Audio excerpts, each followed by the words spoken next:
a choice right now, between fear and love. It's just a ride. Out of the dark night of ignorance and into the shining light of truth. Expanding reality. A population of citizens capable of critical thinking. We don't see things as they are, we see them as we are. There's a level of reality where everything dissolves into an ocean of energy. We empower our experience by insisting on our authenticity. That's very profound. Very. Expanding reality. Welcome to Expanding Reality. I am your host, Brandon Thomas. On this episode, we have Dr. Robert E.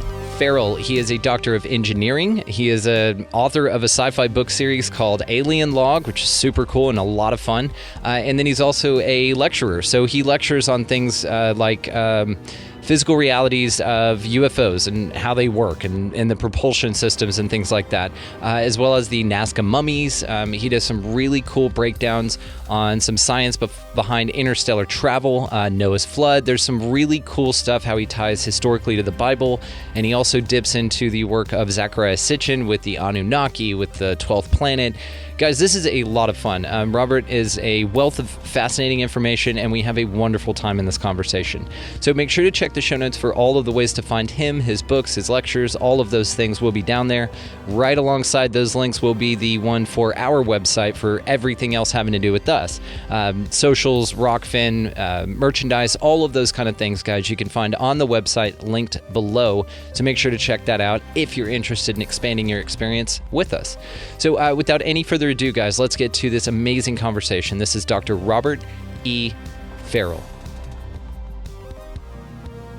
All right, ladies and gentlemen, extremely excited to welcome Dr. Bob Ferrell to the show. He is absolutely incredible. You're an author, researcher. You've got some fascinating perspectives on UFOs, the Nazca Mummies. We are going to have a wonderful conversation, and I'm really grateful for your time and really looking forward to this. So if you don't mind, for my audience that's not too familiar with you, do you mind just telling us a little bit about yourself? Well, I'm a retired practicing engineer and a retired professor. So I was in industry for about almost over 20 years, designing machinery. Happened to be in the plastics industry, and Penn State University sent a letter out because they were starting a plastics program. I was vice president at the time, so I got the letter and wanted to know if I knew anybody that would be interested in going into academia, who maybe had worked for me. And it took me a whole month to realize it was me. So I became a professor. And for 15 years, I taught about plastics at Penn State University at the Erie campus. And when I retired, by then I had done quite a bit of research into UFOs, and I was convinced that they had to be propelling themselves by gravity field propulsion. So I envisioned when I retired, I would maybe take some more courses in physics and learn more about how do you produce gravitational field propulsion. However, it seemed like for some reason I became compelled that I really should start trying to convince other people that UFOs are for real. I was going to write a book on UFOs, but most of the information I had gotten out of Barnes and Noble came from the New Age section, and the audience I'm supposed to target are just lay people who are curious, and they generally don't go into the New Age section.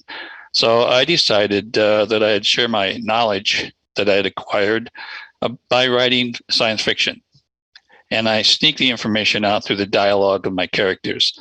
But the readers can be sure that whatever the characters say is well researched and pretty much represents the consensus of the UFO community. And so that's what I've been doing since I retired. I began lecturing about a year after that on the science behind alien encounters. And the lecture after 2 or 3 years was so well received that I decided to put it into print. And that was the first nonfiction book that I wrote. My fiction series is called Alien Log, and people ask me, well, what does that mean? And it's based on the fact that the story starts with the recovery of a craft that crashed in Kingman, Arizona, which is pretty well documented. And in the recovery, the colonel who was in charge of the recovery found this artifact next to the craft, and he felt it was more important than the craft, and he put it in his pocket or he hid it someplace and kept it on his person. And then we come to present time when he is now a general. He's retiring. He's actually in the hospital now because he's dying of cancer, but he's been following the UFO scene all his life and has been told by a number of people that those people that had been abducted report that the aliens are about to make their presence known. So the general then gives up the device to the president of the United States, who then commissions a colonel to put together a team to try and get this device activated and hopefully allow them to tap into the, quote, cloud of the aliens and find out what's going on. And that's alien log. So there's a lot of discussion that occurs in there where the reader will learn a lot about ufology. And I'm just finished working on Alien Log number 4. It's a whole series, but it involves the same characters, but they get involved in different projects that involve UFOs. So that's my science fiction. As I said, I began lecturing on the science behind alien encounters. And the first big lecture I did was actually at the University in Texas and there was about 150 people that showed up. And I read in the newspapers the next day that apparently there had been a reporter in the class, I mean, not in the class, but in the audience. And he had interviewed some people. And one of the ladies he had interviewed said, well, I think this whole thing is the work of the devil. So after that, I whenever I lecture now, I explain that it's not the work of the devil.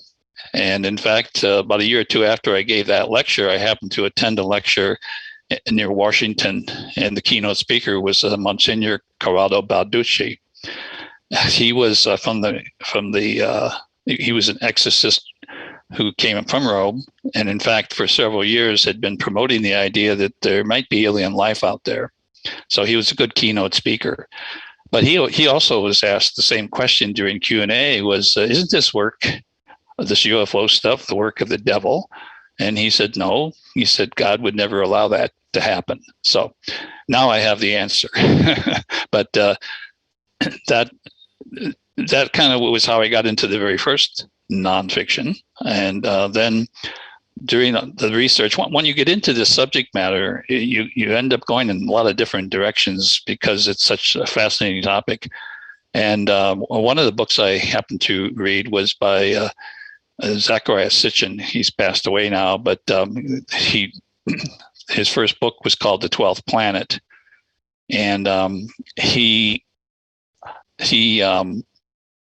was curious all his life about the roots of his religion, and so he went to the extent of even learning how to read cuneiform, and so he had a lot of knowledge that he'd accumulated, and he had discovered that, for instance, the Noah's flood was a flood that occurred, and this was not new to people, but the flood actually occurred in Mesopotamia.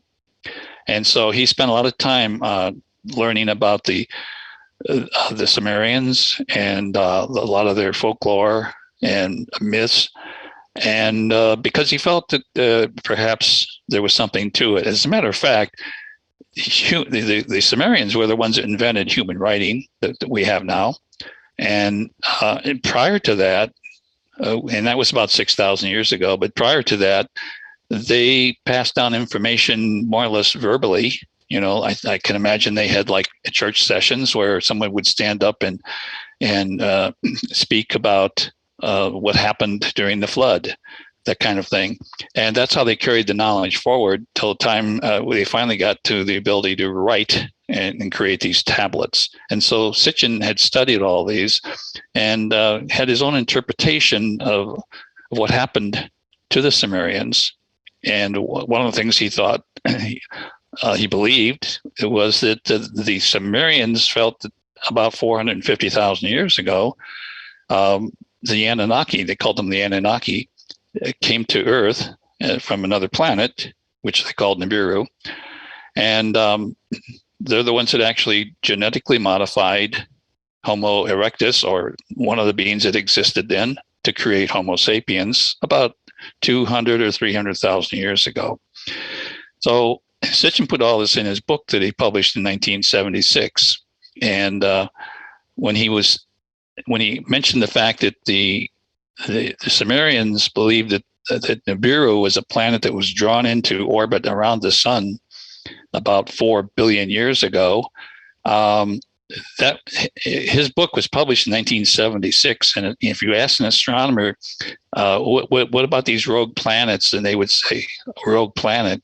What's a rogue planet? They didn't know and even conjure the idea that there could be planets formed outside of our solar system, either just because they were failed stars or because they were planets that were thrown out from other solar systems.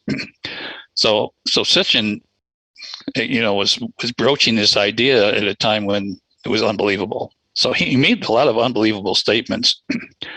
And well, one of the things he said, which I believed, he felt that the Noah's flood actually occurred about 13,000 years ago as a result of the ice melting as we came out of the Ice Age.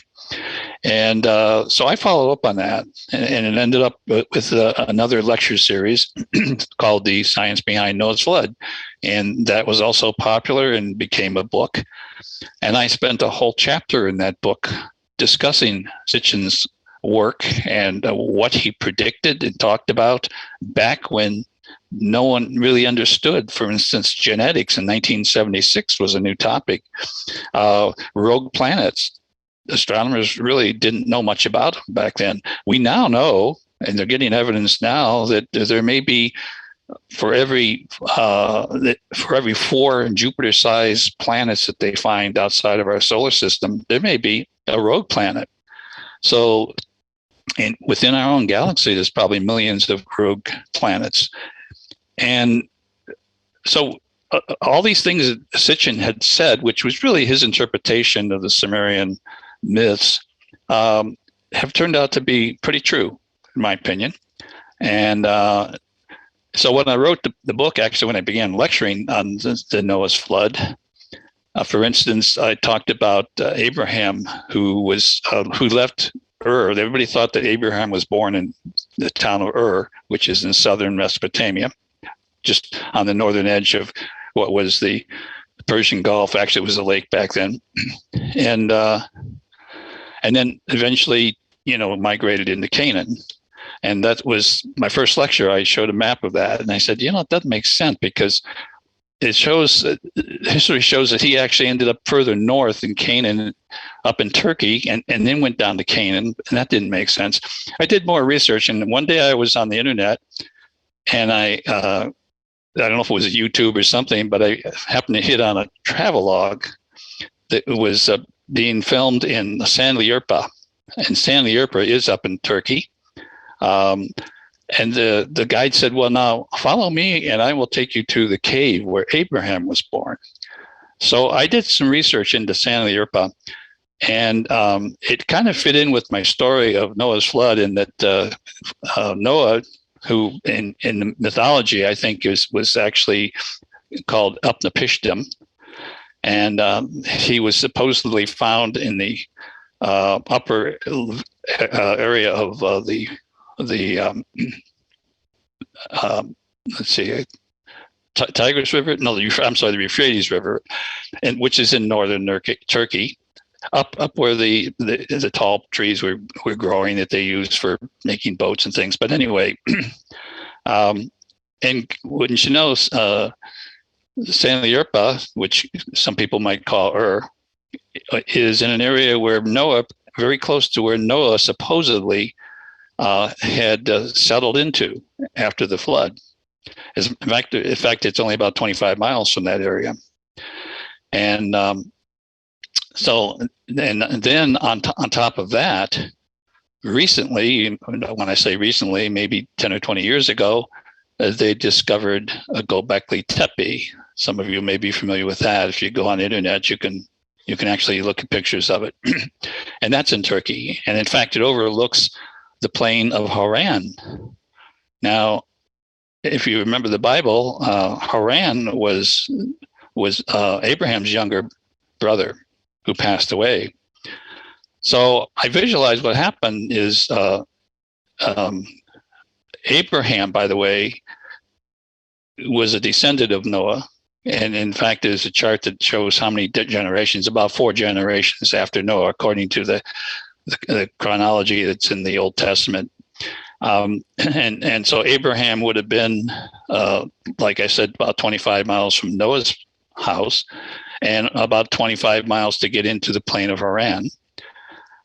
And also there's a tradition in the Jewish religion that states that there was a time when Abraham actually spent and visited Noah at his home and was educated by Noah and his son. And if you look at the map, yeah, that's possible. 25 miles, that's be a day walk, a day's walk, maybe a little more. And so I can visualize then that what happened was Abraham's father said, okay, we're going to go to Canaan. And so the whole family packed up and moved out, but they only made it about halfway through the valley of Haran when Haran died, which is why it's now there's a town there called Haran. There's no explanation as to what caused Haran's death, but the family stayed there. And Abraham was there until he was like 75, I think, when he had a calling to go to Canaan. And of course, he took Lot with him. So that kind of fits in with the Bible, and it fits in with the time frame, because my belief was, even though Sitchin thought that the flood occurred around 13,000 years ago, I did some research, and I felt that it really occurred about 14,500 years ago. And I did that just by looking at some charts of sea level and how it rose over a period of time as we came out of the Ice Age. And about 14,500 years ago, sea level was about 370 feet lower than it is now. And if you look at a map of the Persian Gulf, the deepest part of the Persian Gulf is only about 150 feet. So indeed, the Persian Gulf was a lake back then. And you can see where it was actually fed by 4 rivers, just like the Bible says. So about 14,500 years ago, though, there was a very sharp rise in the water level. And if you look at a map of Antarctica, the eastern edge of Antarctica faces right into the Straits of Hormuz. And at 14,500 years ago, when the whole event started, the ice was 8 miles thick along the eastern edge of Antarctica. So you can imagine what would happen when that starts calving into the ocean. It would create horrendous mega tsunamis. And it's those mega tsunamis, and there was a series of them, that were the genesis of the flood that ultimately carried up the Pishtim, who we call Noah today, up to basically the border with Turkey. And, after surviving a flood like that, when you get out of your boat, what do? You go to higher ground, which is why he ended up in Turkey. So everything fits together. So I was also curious, well, 14,500 years ago, could Noah even build a boat? Did they know how to build boats back then? And sure enough, I found some research that not only could they build boats, but some people up in the European area managed to build boats that took them over to Greenland during that period of time. So it was possible that they built boats. Now, the boat I think that Noah built was more like an inner tube shape. Like when I was a kid, we used to go to the filling station and get old inner tubes and patch it, and that was my float. And so that's the kind of boat that they built back then, 14,000 years ago. And another thing that fits in is this Göbekli Tepe is, of course, the archaeologist has passed away now, but he began digging there about 20 years ago. And he said that at the time he had uncovered, I think, about 3 or 4 rings, large rings up on this plateau overlooking the plain of Haran. And he dated those about 13,000 years ago. But he said, based on ground penetrating radar, that there may be a total of 20 of these, and the ones down deeper may be over 14,000 years old. So this all fits together. Also, where Noah supposedly settled in is now underwater. There's a town there, I can't remember the name of it, but it's underwater now because they built a dam near there. But fortunately, before the dam was built, archaeologists went in and took photographs and everything. And there were some stones stood up, a couple of stones that very much resembled the center stones that appear in Göbekli Tepe. So, and another interesting thing about the Göbekli Tepe is these two columns that stand up in the center of this ring of columns, which represent the deities, I think, of the Sumerians, are facing south. And they have anthropomorphic carvings on them that face south. And according to Sitchin, Nibiru, of course, would appear every 3,600 years, but because it would come in from such a far distance, something like 10 times as far as Pluto, it would only be viewed for maybe 5 or 10 years. It would be inside the orbit of Jupiter. And so during this event, it would be a very religious event, and they probably set those statues up to be watching for Nibiru to appear, because according to Sitchin and also some astronomers, that it should appear in the southern sky. So all these pieces fit together, and that's why I was so impressed with the work that Sitchin had done that I did dedicate a whole chapter in my book to going through all the items that he claimed in his interpretation of the mythology that he claimed had happened. But anyway, that's that book. That's incredible. And I love your science fiction series, because you say, good science fiction is based on good science. And this is something that's fascinating to me, how you apply, I guess, our human science and the physics, the understanding that we currently have, to the propulsion and the ability that these craft have and these entities, the technology that they have, because you're a real nuts and bolts guy. And I appreciate that. We can all appreciate the work that you do on that specifically. I do love also how you've tied in Zecharia Sitchin, the history in the Bible. It's a very interesting way of looking at it from a historical, I'm going to say nuts and bolts perspective, because it's interesting how whenever you take accounts from old writings, especially what Sitchin did with the Sumerian tablets, which I know are very controversial as far as his interpretation goes. But man, on this bookshelf back here, I've got a stack of Sitchin books. I've got, I think, damn near all of them. And I'm with you. They're so much fun to read. It's a fascinating rabbit hole to go down. Anytime anybody brings up Anunnaki, you've got to associate that with Sitchin. And I love the idea of Tiamat, or that planet in between, that's the asteroid belt in between Mars and Jupiter that was destroyed. These kind of things are awesome. Well, yeah, and again, in that chapter, I pointed out the fact that astronomers are scratching their head now to try and figure out why we have so much water on Earth, because of its location where it is relative to the sun. It shouldn't have so much water. However, according to mythology, it actually was created when Tiamat was hit and split in two. And half of it came down to this orbit where Earth is. So if you go further out from the sun, the further you go, the more water and the more ice you find. And so in the asteroid belt, for instance, Ceres is 25% water ice. And if you go even further out, like to Jupiter and its moons, there's a lot of water ice out there. So all that fits together. There's a lot of things, a lot of science that has been done since Sitchin wrote his book that has confirmed his interpretation, I think, of the mythology. And I know there's other scientists who are beginning to believe that when you're looking at prehistory, in other words, something before 6,000 years ago, before writing was invented, that that you really should take a look at mythology, because quite often there could be a lot of fact behind that mythology.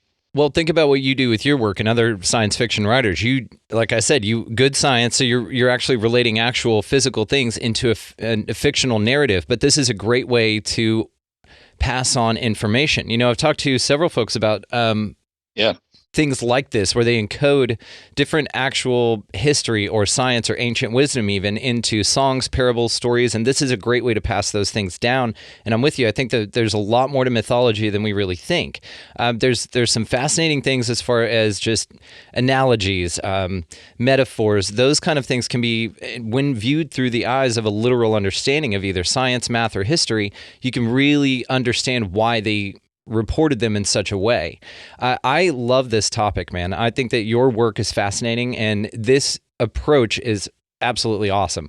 So, like I said, we're on this show here, we take a real broad approach on these things, but I love dipping down into the specifics of what your work has found in particular.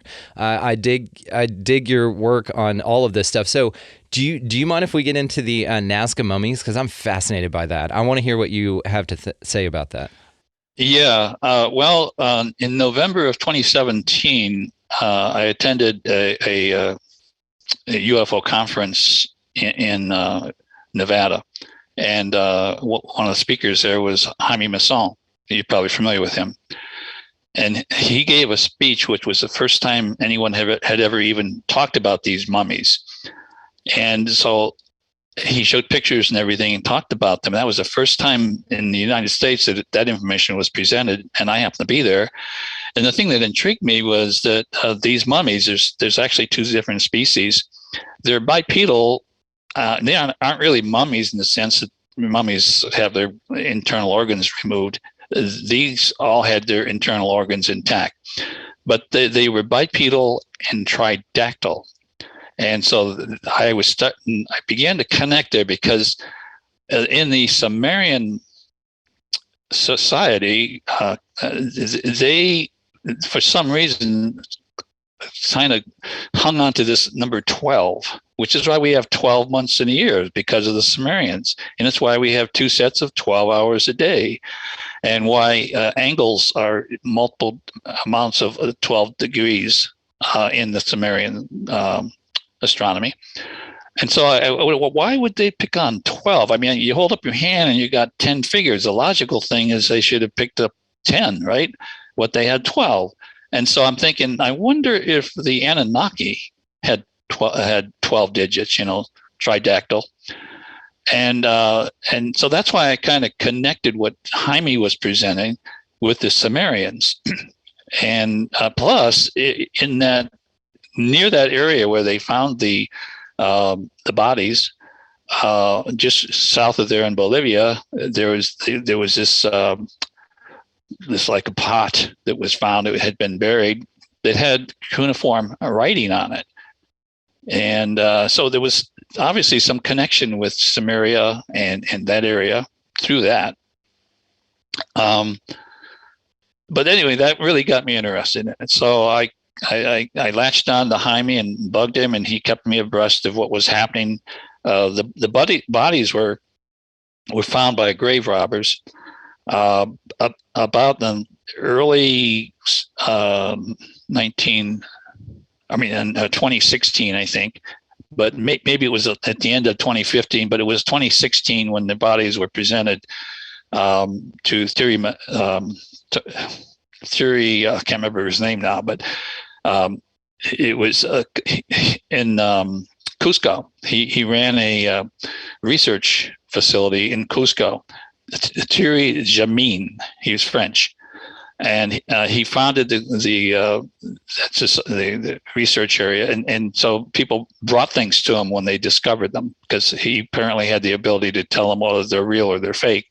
So he was presented with these strange bodies, and he recognized they were real; they weren't fake.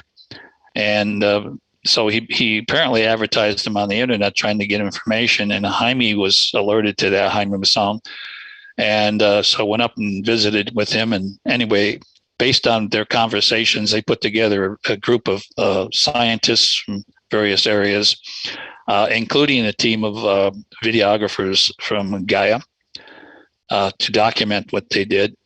And that's where they started the investigation. But because grave robbing is illegal in Peru, and the bodies had to be moved from time to time. And if you wanted to go see one, it wasn't easy, and you probably had to be blindfolded and driven into the desert to some mysterious place to see one. But for 2 years, the bodies were moved around. They were in cardboard boxes, and it was really a disaster that they weren't well preserved, because where they found them was down in the very dry region of Peru, right near the ocean, where it hardly ever rains. And here they were up in Cusco at about 11,000 feet, where the humidity, I guess, is normal. I was there once, and the humidity seemed fine, but there was some concern about not only deterioration, but the fact that they may be so worth so much money that they would end up on the black market and disappear from science.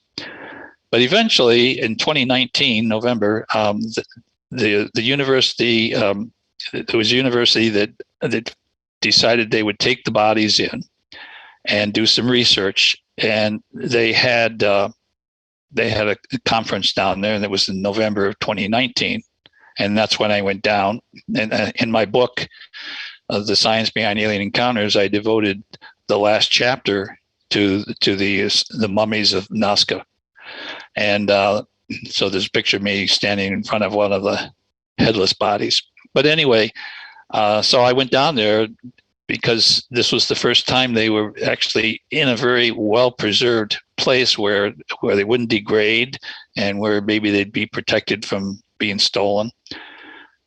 While I was there, I had made the comment, some of the preliminary research that had been done, they had done some digital tomography of Maria, for instance, and they could even take slices in tomography. You can slice through the body just like you saw them up, and they could see feces in Maria. But they had claimed that they had done carbon-14 data dating on both of the species, but they thought, based on carbon dating of some of her tissues, that she died at around 1,750 years ago. The problem is carbon dating makes the assumption that whatever you're dating spent its whole life on planet Earth and was exposed to the ratio of carbon-14 to carbon-12 that we have here, that we know about. And I said, well, why don't you do some testing of the feces? Because whatever she ate probably spent its whole life here, and that would definitely give you a time frame. And as far as I know, they haven't done that. At least I don't know about it. But if that date turns out to be much different than what her tissue shows, you could calculate when she actually came to this planet, because I think she's an alien. In fact, the DNA testing shows she's only about 25% human. The other species, which are also bipedal and tridactyl, are only about 2 feet tall. And I liken them very much to the grays that people encountered when they're abducted. And there's a lot of similarities based on my readings that from people who have been abducted. They report what they saw. And these smaller bodies, which the DNA matches nothing on Earth, by the way, and they were dated to have died about 1,100 years ago. But there's, in the computed tomography, there's no evidence that they have lungs. There's no evidence that they have a really good digestive system. Their mouth is very small. There's no teeth. And so one theory was, well, they probably had a liquid diet. But my feeling is, and I haven't confirmed this yet, but they resemble, even though they determined that these bodies were more reptilian than mammalian, because one of them had eggs in it, and the skin looked sort of reptilian-like. The bone skeleton very much resembled the skeleton of a frog. If you look at a frog, it doesn't have 2 bones in the arm and 2 bones in the leg like we do. It has a single bone. And so do these bodies, single bone, very much frog-like. And my research, and I didn't realize this until just about a year ago, after all these years that I've been alive, I didn't know that frogs could breathe underwater. And they actually can transpire. In other words, they can take in oxygen through their skin from the water and give off CO2 through their skin. When they're on land, they have lungs, but they don't have a diaphragm. But if you watch a frog, it's moving that lower jaw up and down. And what they're doing is like they'll open their nostril, move the jaw down, suck in air basically, close the nostrils and move it up again and force the air into their lungs and reverse the process. So this diaphragm under their chin is like our diaphragm for breathing. That's the way a frog breathes. I have no idea. I didn't see any evidence of lungs in these species. But I could imagine that they may have actually gotten their nutrients through their skin, and the nutrients might have included the oxygen that they may have needed. And in some of the reading, I can't give you a place where I read it, but I know I've read some place where some abductees have mentioned that when they encountered these grays, they were either told or somehow they knew that these grays did not eat, that they would immerse themselves in a liquid and absorb the nutrients through their skin. And so I think that's the way that version, that species actually gets their nutrients. And this is without any real evidence other than looking at these computed tomography pictures. No, I don't think we talk about how crazy frogs are, because I've heard a lot of interesting stuff about how just how they can go dormant or how they can freeze up in the winter and be totally fine. They'll thaw out in the spring and they're good. Some frogs will break their, I think, bone or something like that, and it sticks out of their hand like Wolverine as a defense mechanism. They, secrete crazy things. The Sapo frog that does healing in South American cultures and traditions. And then you hear all of these crazy stories of upas. Are you familiar with those, like out-of-place objects? They'll find a hammer in 400 million year old coal that was obviously man-made. Or a gear in a coal mine. Absolutely. And one interesting thing that kept popping up in these mines that these coal miners would go down that are millions of years old is they would break a rock open and a live frog would hop out of the thing. Have you heard any of those stories? Wow, I have not. That's amazing. And it's not an isolated incident. There has been several accounts of these throughout a long period of time where miners will be down there, they break open a rock, boom, and a live frog hops out of the thing. It's crazy. Again, I don't think we talk about how crazy frogs are, but if you then relate them to some sort of being that would need to survive in very harsh environments, such as space travel, such as things like that, then a crazy frog-like DNA structure would be something that you'd want, right? It'd be pretty advantageous for survival. Yeah. Actually, I have what I call the Science Behind series, which is my nonfiction series. And I'm just about ready to launch the third one, which is the Science Behind Creation of Our Universe Without a Big Bang. Yes. But the fourth one, I was in the works to talk about the science behind the amazing mummies of Nazca, Peru.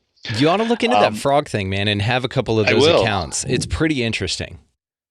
But these bodies so intrigued me that I folded them into my fourth novel, which is coming out now. It's the science behind. It's It's called Alien Log 4.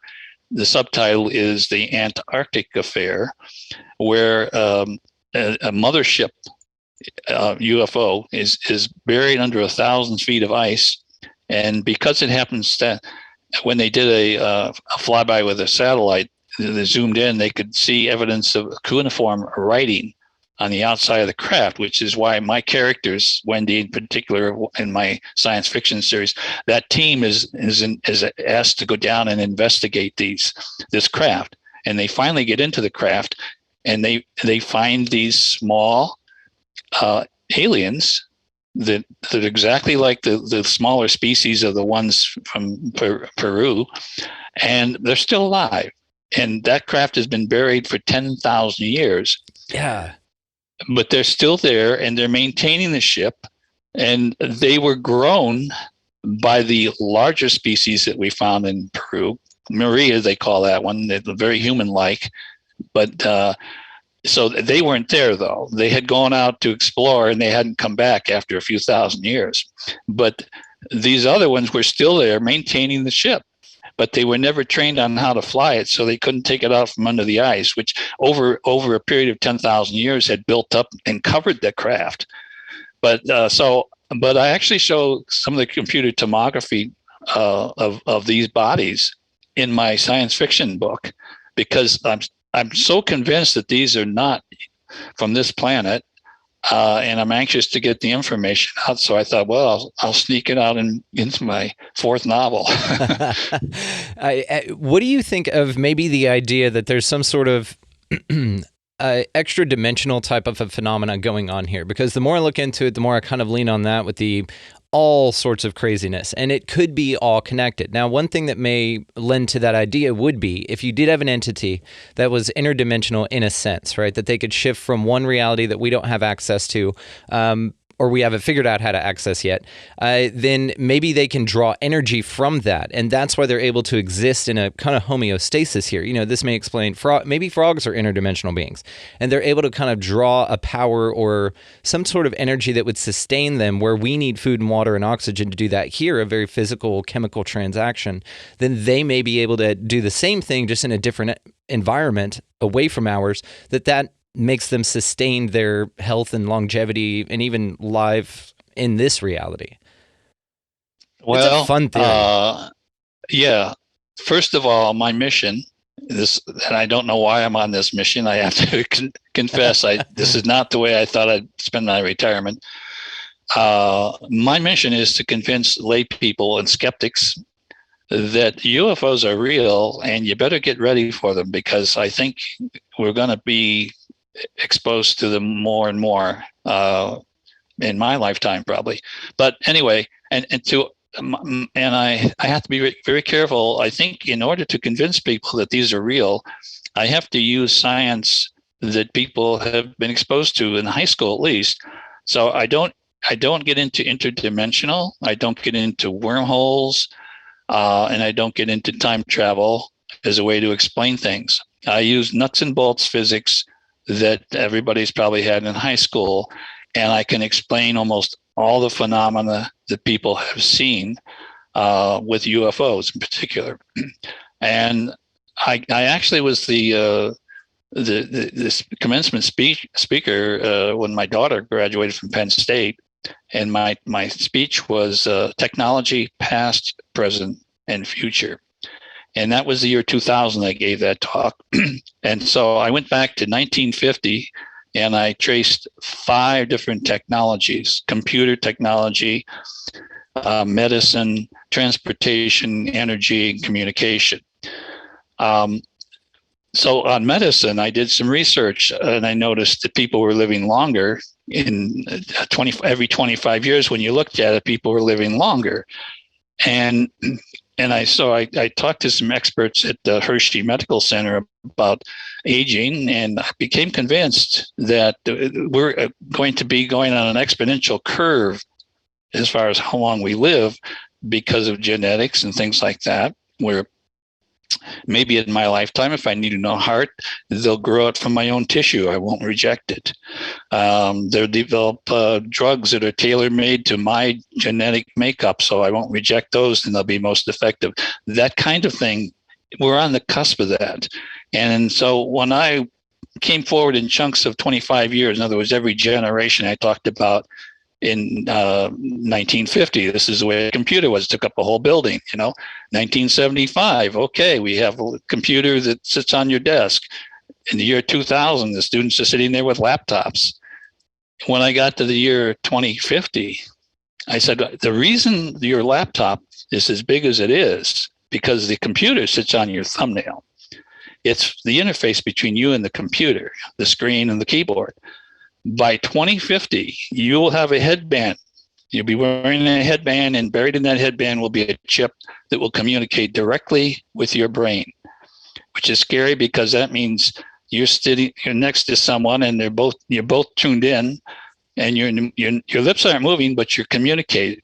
And you got to be careful what you think, because they can tap into that too. But anyway, as far as medicine, I felt that.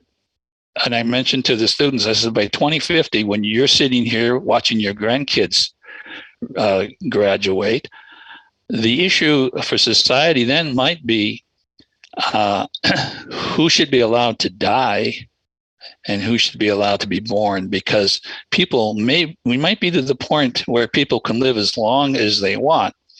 And so when you come to aliens, they probably have already got to that point a long time ago. So they live for thousands of years. And because they live so long, they don't have any problem taking on a project that maybe will take 1,000 years, because they're going to be around for 10 or 20,000 years anyway. So I think their perspective on time is much different than ours. We have this sense of urgency of getting things done within 100 years. And they don't have that. I love this perspective. And you think about the ages in the Bible when you talk about people living to 900 years old and things like that. You think about a technology, not necessarily a supernatural thing. And this also could explain some of the stuff that you see, because I'm a big fan of the idea that there was an ancient civilization all over here that was very highly advanced. And then you look at things like a breakaway civilizations or secret space programs or, things like that, then it's entirely possible that even humans on this planet that may have been genetically altered by some means or just got super advanced and then shagged ass before the Unger Dryas, like that time period where whatever happened that melted the ice caps. I agree with you. There's a lot of evidence that points to that. They could have left and then maybe come back, but they would have solved the problem of aging because, if we can, and we can do it now, basically. You go in, you grow new either 3D print synthetic organs, or you can grow one from tissue. And so these things we're already messing with now. So it's not out of the scope of extrapolating a little bit into the future. And I agree with you that the issue with computers and the things that they are is because of your need to interface with it, with the digits and things that we have. Exactly. Completely agree. Exactly. And they're with Neuralink. I'm sorry. With Neuralink right now, that's what Musk is doing, Yeah. Oh, yeah. So they're already, for paraplegic, they're getting close to the point where they can have a robot that does all the work for them. Yeah. And I mentioned 50 years, 2050 was when I visualized this computer chip in a headband. In fact, it was interesting. In my science fiction novel, I think it's the very first Alien Log, the first one.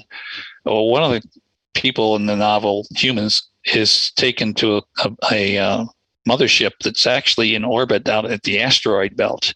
It's a huge ship. It's like miles. The dimensions are in miles. It's huge.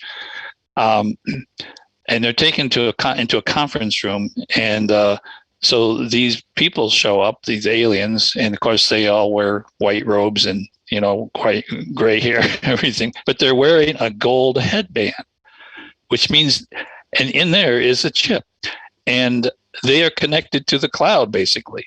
So you never want for an answer to any question you have, because it's there. It'll come to you. And so these characters are sitting around this table with this human, and any question that character asks is answered because there it is. They got it out of the cloud. Yeah, they can answer it before they can speak it because they think faster. Yeah. And so, and you can, for us, when we have this band, it may be that even, instead of having us have mechanical cameras on our glasses that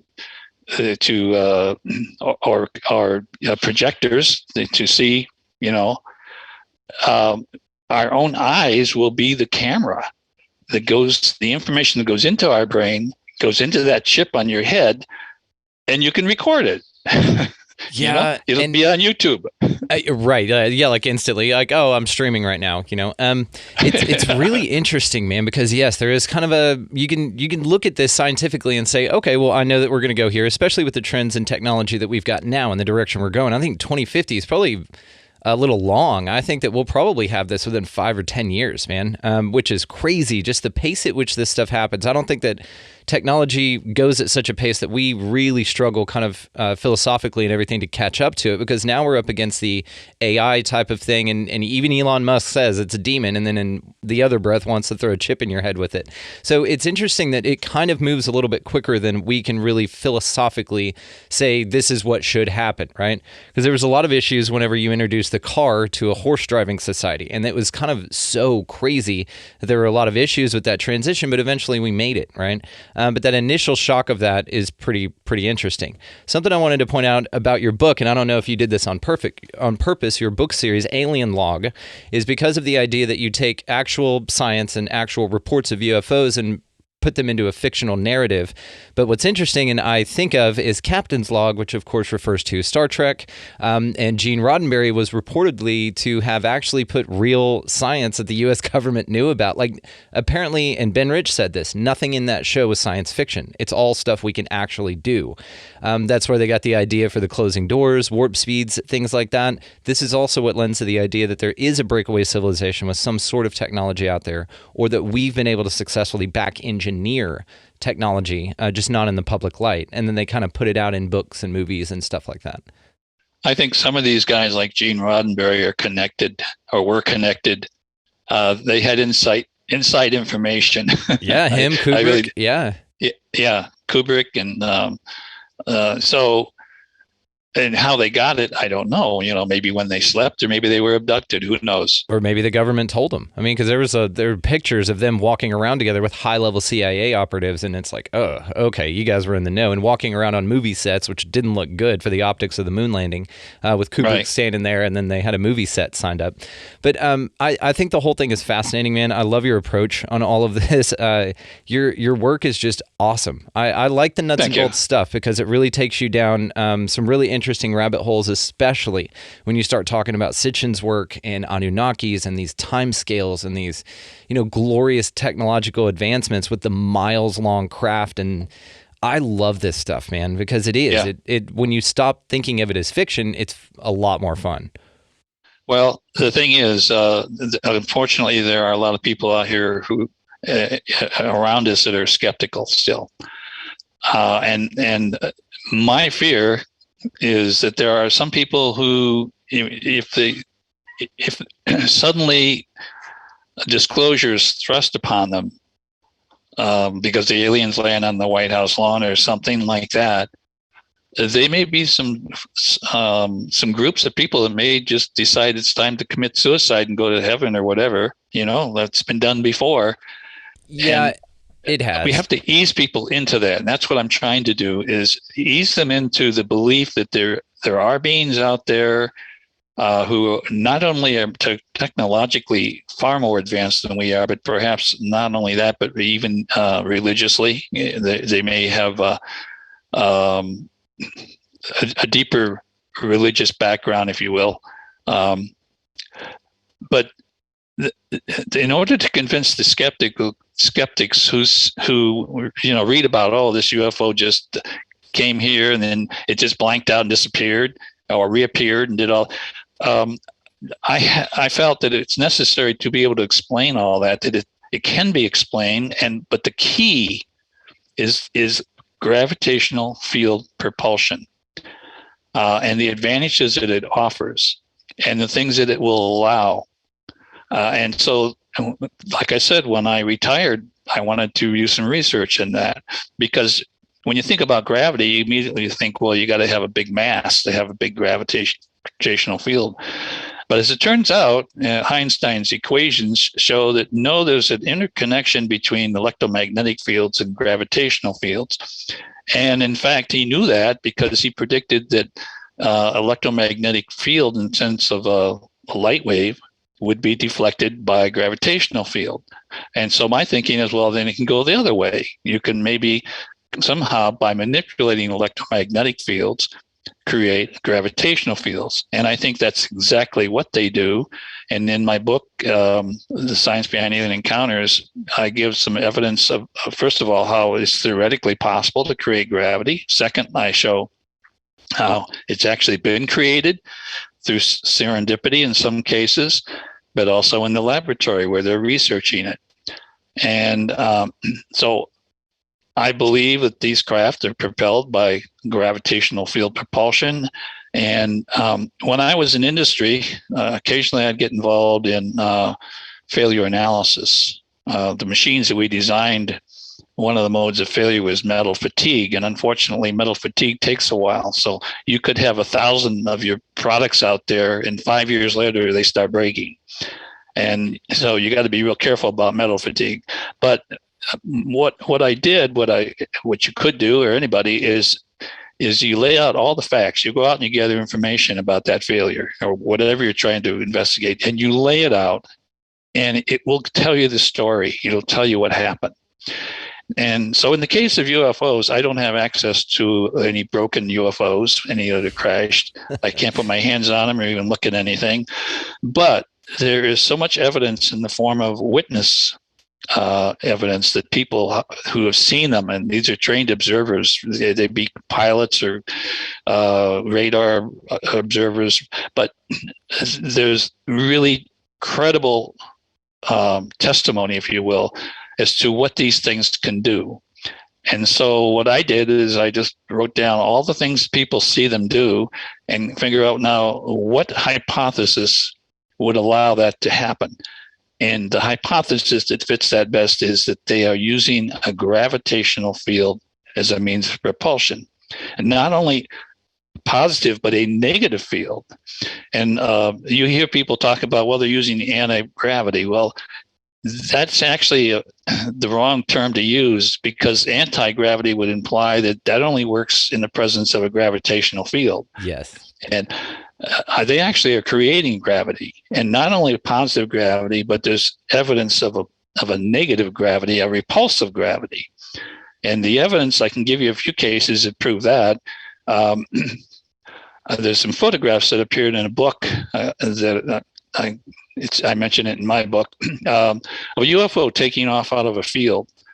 And it's a classical UFO, this shape. And it's about 1 diameter off the ground at the time, but it's kicking up dust. And the dust is going into a pattern around this craft underneath it. But directly underneath it, the dust is excluded, because the gravitational field is a negative field, is lifting the craft. It's also excluding the dust particles. So that's kind of evidence for a negative field. The other thing, there's been cases where people have come across an area where they knew a UFO had just been hovering and it left, and it was a shallow pond and it was frozen. And even though it might have been wintertime, the temperature was above freezing. And so how is it that UFO froze that pond? Well, again, that can be explained. If it's hovering over a body of water with a negative field under to keep it buoyed up, that negative field is like low pressure. It's excluding everything. And as the water molecules come off the surface of the water, they're excluded. In other words, it's evaporating very rapidly, carrying away heat. And so the remaining water is getting colder and colder and colder, and eventually it freezes. And so again, that's evidence for a negative field. The other thing, if I were designing a craft that I wanted to be able to go at 3,000 miles an hour without creating a shock wave, I would project a little bit of a negative field directly in front of my craft to forewarn the molecules ahead of me way in advance, so they have time to get out of the way, and I wouldn't have a shock wave. And if I decided I want to go into some water, I do the same thing.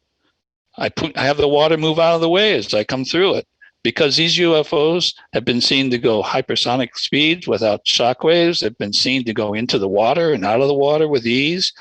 That's evidence of, again, a negative field that they create around their craft. And the fact that they have isolated environments or an atmosphere within them as well. And that's why they can make these 90-degree right-hand turns and not end up a splat on the wall, right? They have basically they adjust the environment within them. And this could also be due to the fact that they're creating this negative field. The physics that we understand are pretty tricky when you try and apply them to what we would build an aircraft to do under our current understanding. It's fascinating, man. I in my lecture, I give a thought experiment. I have a volunteer agree to be aboard a nose cone of a V-2 rocket. And then I give him a walkie-talkie or whatever it means so we can communicate. And I light the fuse and off they go. And I start talking to them about what they're experiencing. And they say, well, right now I'm being pulled down into my couch and my G meter says 4 Gs. And I'm watching, and all of a sudden the flame sputters out and the rocket's coasting up. And I say, well, now what's happening? They say, well, now I'm tend to float out of my couch, and the G meter says 0. and I'm watching, and now the craft is falling. And I say, okay, well, so what's happening now? Oh, nothing's changed. My G meter says 0. I'm free falling. I have no sensation of acceleration. But I said, wait a second, you're accelerating at 1 G. If we did this experiment on Jupiter, you would be accelerating at 40 Gs, but you wouldn't know it. You're free fall. So if you can create this gravitational field propulsion, the occupants of the craft are affected by the same gravity field, and you free fall everywhere you go. It's so just you like climb into your... Huh? Just like the parabolic flights that they do for NASA testing, where they go up and then they simulate zero gravity, but it's done in our atmosphere. Well, crazy. you wouldn't be floating around because you're smart enough, if you can do this kind of craft, that you have a little bit of residual positive G to keep you glued to the floor. Yeah, at least on the floor in your seat, you know? Yeah. Yeah, you walk around, you kind of look through the window. And in fact, in my science fiction book, the humans who are investigating are talking to these little characters, and they do it by means of a computer that can translate. But anyway, they're asked about, well, how did you go from one place to another? And they said, well, we don't know. The makers, they call them the makers. These are the bigger ones. Yeah. The makers, they just plug in a location and we're there. And that would be the way it would be, because you would have no sensation you ever moved, because you're free, you know, the whole craft, everything, you and everything just is displaced from one place to another, and now you're there. And in very short time, because if you recall some of the evidence by the Navy pilot back in 2004, he was off San Diego, you know, and he had this UFO come right up to his craft, and all of a sudden it was gone. Yes. But yet the radar showed the same craft a few seconds later, 60 miles away. And I did a quick calculation. That UFO accelerated at about 1,000 Gs away. And it moved away so fast that your brain could not react to it. He was just gone. This is so cool. Everything about this, man, I absolutely adore and love. We're going to go ahead and call it here, but I think that you're wonderful. You are invited on anytime. And I will, of course, link all the ways to find you down in the show notes. Man, keep moving forward, dude. We've got a lot more of your story that we need to hear. So please come back on anytime, brother. I really appreciate you. Well, if we have can I have one more minute? Yeah. Please go ahead. Well, I just want, because I'm really curious to find out. The government is in a hard spot right now. People are becoming wise to these trickery things that, oh, well, you know, there's nothing, there's no harm in these craft. There's no evidence that there's anything to worry about. So just, you know, move along, right? Kind of out of Star Wars. There's nothing to see here. Just move along. So, but here they are. Now they're caught with these photographs. Right, but Navy photographs and probably some close-up photographs that we haven't seen yet. They can't. What are they going to say about that? You know, I've been looking at the different options. If I were them, number one, I would say, well, you know what? You got us.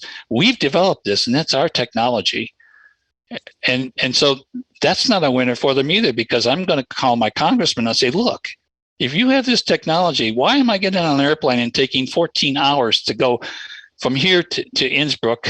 Yes. When I could be there in 2 minutes if you just let the aircraft industry have that technology. So that's one scenario. The other is they say, okay, well, you know what?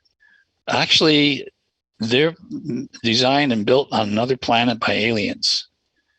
You know, okay. Well, if that's true, why don't you make a deal with them so that we can have these craft also, so that we don't have to spend 14 hours to go from Arizona to Innsbruck. Yeah. This is a no-win situation for the government. And the only answer they could ever come up with is, well, we have to investigate it some more. And that's it. I think it's like you. I think it's either that they know exactly what it is or they have no idea. They know exactly what it is. And I kind of lean more towards that as well. Or they know what they've told them that it is. I don't think that they're also that forthcoming on everything. Like, they don't need to be that transparent. So why would they? They just tell you a little bit about what's going on and then let you think whatever you want. But either way, it's fascinating to me, man. I love this topic. I am just been blown away by UFOs and the study of them. And I love the way that you connect all the pieces historically with the Bible, Zachariah Sitchin's work, which again is historic in nature because it's ancient Sumerian. And I like your approach on this, brother. You do wonderful work. Yeah. So, like I said, all the ways to find you will be down there, man. You have an open invite. You are Soul Tribe, so just come back anytime you'd like, man. Thank you so much. Okay, thank you for having me. Incredibly grateful for Bob Farrell for his time. He did an awesome job, and he is a lot of fun to talk to. So make sure to check the show notes, guys, for all the ways to find him, his books, his lectures, all of that. He's an interesting dude. We'll have him back on for sure. Much more to talk about with him.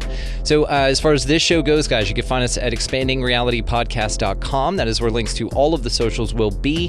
That is linked down in the show notes. So you guys can actually just go down directly in the description right next to Robert's work and contact information. That will be the link to the website. That's also where you can find Vinny the Saint, whose music is playing right now, who is absolutely awesome, and we love that he does this stuff for us. So go check him out for sure. Really cool dude in person and just an awesome creator of music. So check that out.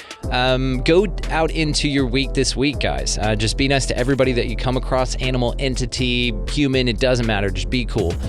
Also, pick up a piece of litter. Of course, it's a pain in the ass. Don't litter in the first place, but pick it up if you see it. Be that example. Be the change you wish to see in the world, right? Also, buy a coffee or a meal or a bottle of water, something simple for someone in line behind you or adjacent to you. It doesn't matter, but it makes a big impact. Get out of the left-hand lane, of course, and then, of course, go out into this beautiful place, this planet, whatever the hell this thing is, and y'all just be good to one another. Thank you so much for listening. We'll see you next time.